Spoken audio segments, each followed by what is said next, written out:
Dr Doudou Tamba, je suis le fondateur de Tamba Labs. À partir d'extraits de plantes, nous développons des alicaments, ce sont des aliments médicaments. Comme le nom l'indique, ce sont des super aliments d'un côté qui parlent le langage de notre corps et qui, en le supplémentant, lui permettent de s'exprimer, s'équilibrer, se régénérer et se détoxifier. De notre côté, ces mêmes alicaments, avec d'autres molécules qu'elles contiennent, permettent de prévenir certaines affections métaboliques longue durée du type diabète, hypertension, hypercholestérolémie. Le marché adressé est celui des super aliments verts, c'est des Green Superfoods, qui sont des produits destinés à des personnes désireuses d'améliorer un état de santé fragile, mais également tout simplement des personnes qui ont envie de maintenir un bon état de santé. Les produits seront dans un premier temps distribués en e-commerce, mais très rapidement dans des magasins bio et certainement en parapharmacie. Tamba Labs est un laboratoire de biotechnologie. À partir de plantes médicinales d'origine africaine, nous fabriquons des principes actifs, donc biosourcés. Les plantes sont transformées en chimie verte et destinées à l'industrie pharmaceutique, les nutraceutiques et la dermocosmétique. La start-up a été créée fin 2019.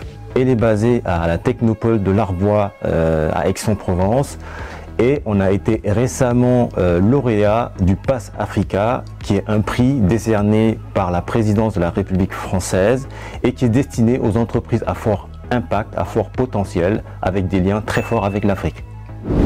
Pour encadrer une découverte, il est nécessaire aujourd'hui de la protéger. Cette protection passe nécessairement par le dépôt d'un brevet, mais également de le penser dans toutes ses composantes, pays, formules et extension marché.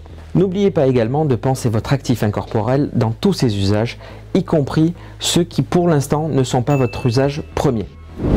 La question que je souhaite poser à l'expert a trait au brevet, parce que nous sommes une entreprise innovante, nous déposons des brevets sur des actifs et l'idée ce serait de savoir quel est le process pour valoriser, pour une valorisation optimale de ces actifs.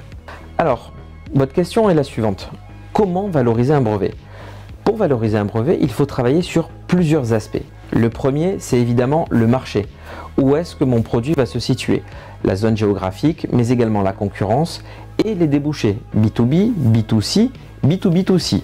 Ensuite, il faut travailler sur les aspects juridiques et bien préparer cet élément-là. Est-ce que mon brevet est protégé? Est-ce qu'il est protégé dans quelle zone? Quel âge? Quelle durée?